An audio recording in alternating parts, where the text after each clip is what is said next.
Hi guys, so I've got a bit of a problem at the moment, and it's these pencils. Now, as you know, I've been running a lot of campaign-based sort of skirmish games on the channel recently, and I can't stand pencils and rubbers, and using them constantly on one piece of paper just ruins it. So I've come up with an alternative, so let's have a see what it is, shall we?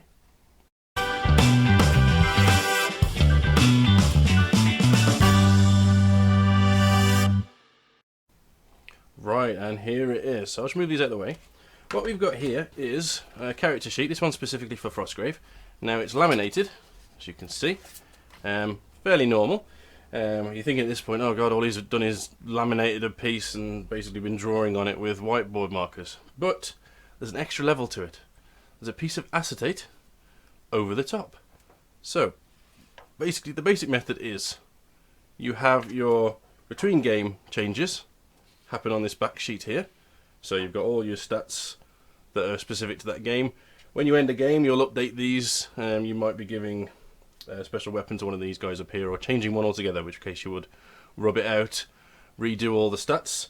Now, the important thing is this bit here. So not only does this protect the whiteboard marker, which basically rubs off with just a slight brush, it protects that from being rubbed off between games, so you don't have to handle the thing quite so carefully. But what it also does is it allows you the freedom to do things like putting the current health on here.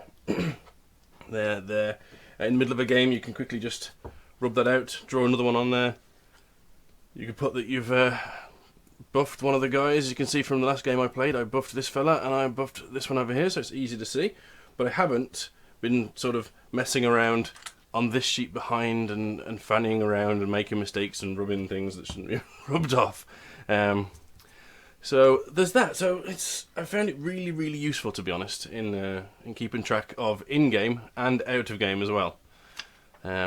Just with a simple method like that. Really enjoy it, and it's cheap and easy to do. Right then, so one more important thing to cover before I end the video, and that is pens. Now, originally I bought these here, and these are medium-tipped tableau things. They're non-permanent, as you can see there, and basically what these are designed, they're designed for overhead projector sheets.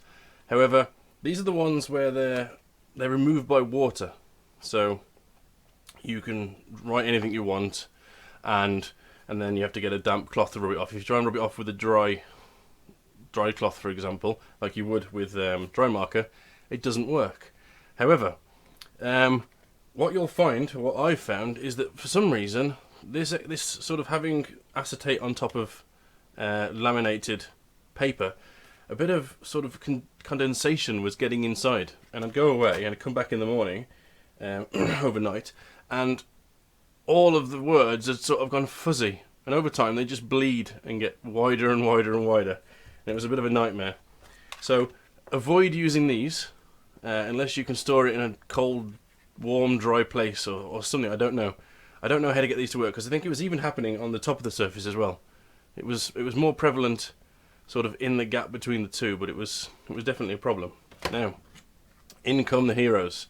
These are medium-tipped whiteboard markers, as you can see there. So they work just like whiteboard markers. They're not going to be affected by humidity, which is great. They rub off really easy. The problem I had with these as well, you'll notice that there's actually blue tinges to the thing. That's where I was trying to rub it off and I couldn't get it fully off, because this basically just, once you get it wet, it just spreads. It's an absolute nightmare.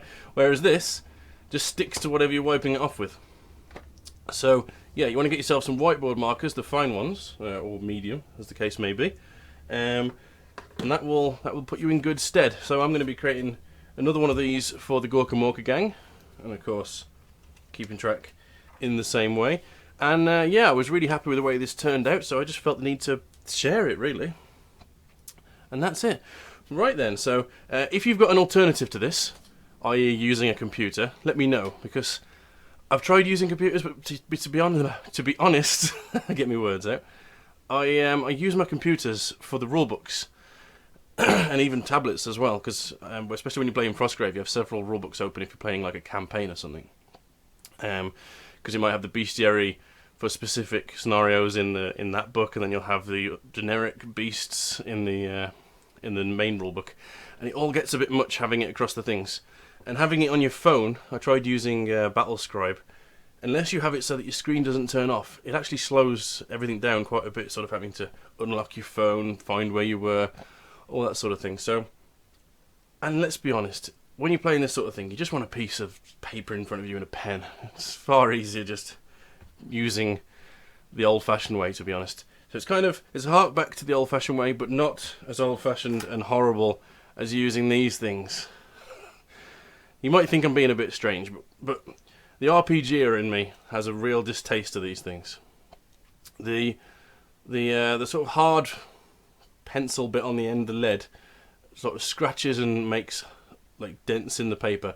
Then you're rubbing it with some poor crap rubber, which rubs the paper even more. And after you've sort of done your health of your character in 5 games, you've got no paper left. It's this sort of bobbly mess where you're almost completely through the paper. So that is my main gripe with using pencils and rubbers on paper, and I honestly think that I've settled on a solution that really works well. Again, if any of you have got experiences that differ from me, or even cleverer ways of keeping track of campaign games, let me know down in the comments. And I think that's all I've got for today. Right, thank you very much for watching. Keep up with me on all of these, and yeah, thanks for watching. Hopefully I'll see you in the next one. Stay well, guys.